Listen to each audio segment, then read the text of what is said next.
I'm Kristen Taylor, and this is a Night Pulse video conversation. And today we're talking with Sean Bonner. Thank you for being with us. Thanks for having me. So can you tell us a little bit about Metblogs and why you founded it and what it is? Sure. Metblogs is a network of sites that my partner Jason DeFilippo and I started in around 2003, basically because we were just looking for a good source of local information. And newspapers, alt weeklies, these things tended to try to cover national topics to get a larger audience. And we just weren't finding, good local resources and sort of firsthand information from people actually like in our own cities. So we started in Los Angeles, and since then have grown to 56 cities around the world, adding new cities all the time. But basically, just a place for people who are interested in things happening in their neighborhoods, in their towns, sort of share resources with each other and insider tips kind of that you just wouldn't normally find in a newspaper. Okay. And you're still really involved with the site. Yes, very much so. And so tell me what you do on the LA site.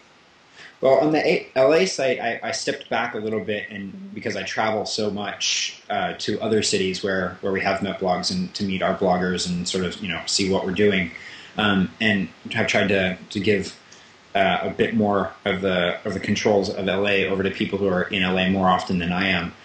But really, like I sort of just try to be an example to the other bloggers. I try to write about things that I'm interested in, things that I see that sort of stand out one way or another.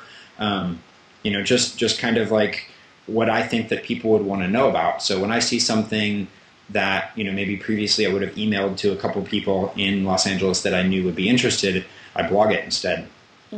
Okay. So let's talk about recently there has been so much on Proposition 8 in California.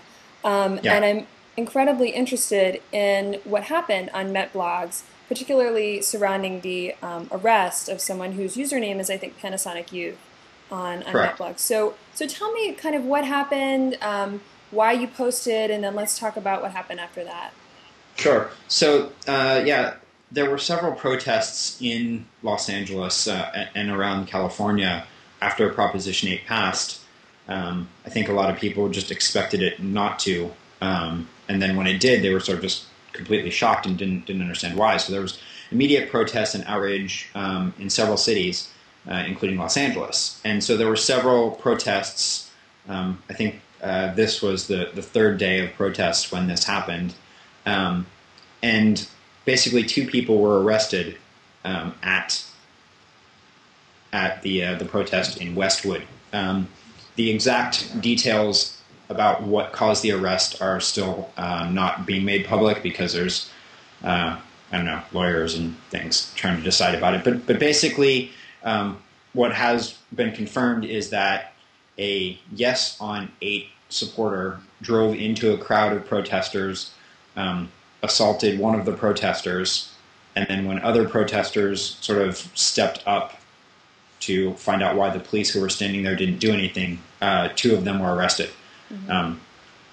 Unfortunately for everyone, I guess, those two people were friends of mine, and I noticed right away when they posted to Twitter that something seemed out of the ordinary, and I started asking around right away to find out what was going on. On Metblogs Los Angeles, we had been covering these protests, mostly just sort of saying that they were going on, kind of reporting how many people were showing up. But this, like actually having somebody that we knew and someone who, Mark, who his username is Panasonic Youth, he comments on our posts a lot. So he's sort of a very active member of our community. So to have a very direct relation like that, him being the person who got arrested, instantly all of our readers were very interested to find out what was going on and sort of his well-being. So, we were sending out information, posting whatever we could find out, trying to find out information from other people. And as soon as we would get any sort of snippet of information from anybody, we would update the blog post. And so it became definitely a central point for people trying to find out what was going on. So how much communication did you have with Mark himself while all of this was happening? I didn't have any communication with Mark directly. He was in jail, didn't have access to anything to communicate with anybody. So what I did have was his Twitter feed, which is basically He was using Twitter, posting from his cell phone that he was at the protest, things that were happening at the protest, and then all of a sudden, there was sort of an abrupt end to a message, and then silence. And then LA Times posted photos of protesters being arrested, and it was Mark. So, putting those pieces together, we knew something was going on, and so people were trying to find out what was up. He wasn't able to make a phone call for many hours after he was arrested, so nobody actually had any confirmation from him about what was going on until much later in the evening. But what we were able to find out, different people were calling police stations, they knew his name, they were asking what was going on, and we were able to find out that yes, in fact, he was arrested. Yes, he was being taken to this place. No, that place said he wasn't being taken there, he was being taken to this other place. So every little bit of information we got, we would update the post and then try to see what more information that would bring about. Okay.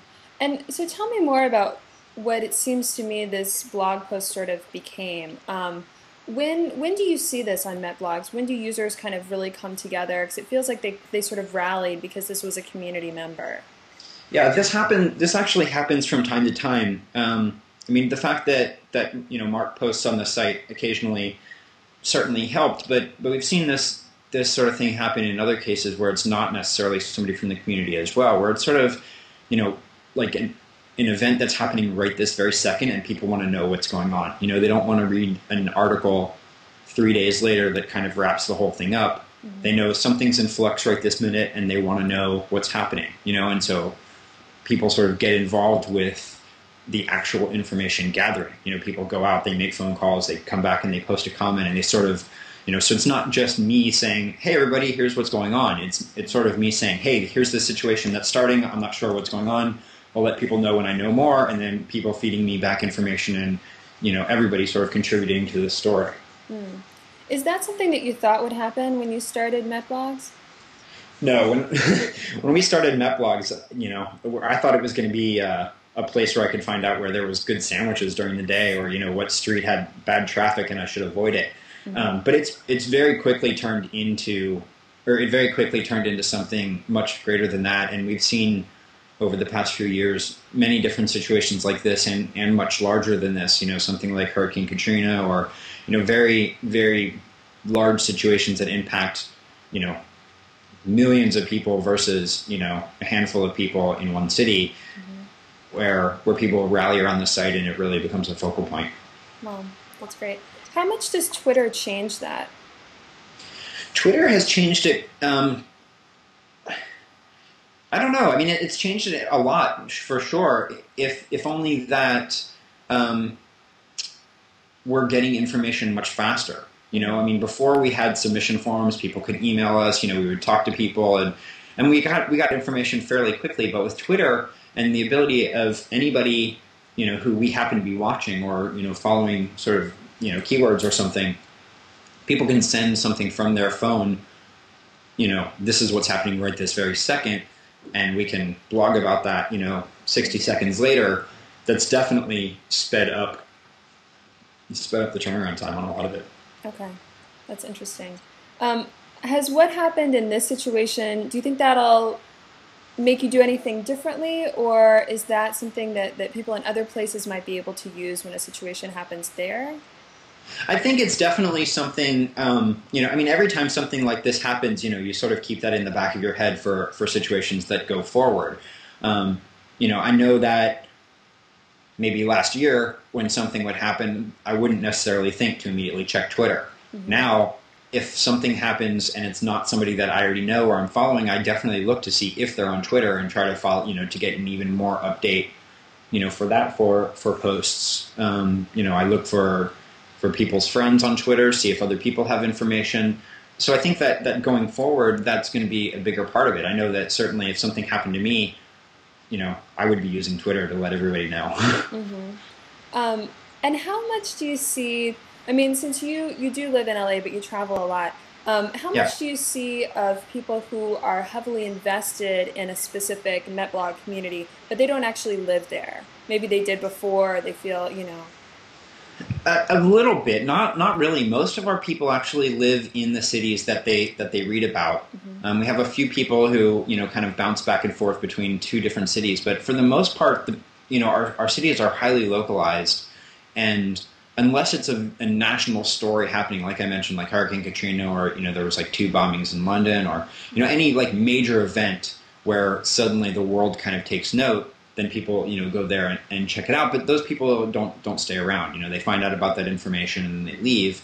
But mostly it's community. I mean, the things that are of interest to me that are happening on my block and in my neighborhood, they're not going to be of interest to somebody that doesn't sort of live in those same areas. Right. Okay. That's great. Well, thanks very much. How many cities is Metblogs in now? We're in 56 cities. Wow, that's wonderful. Yeah, all over the world. More coming soon, I hope. That's very exciting. Well, thanks very much for talking with us. Yes, absolutely. Thanks so much.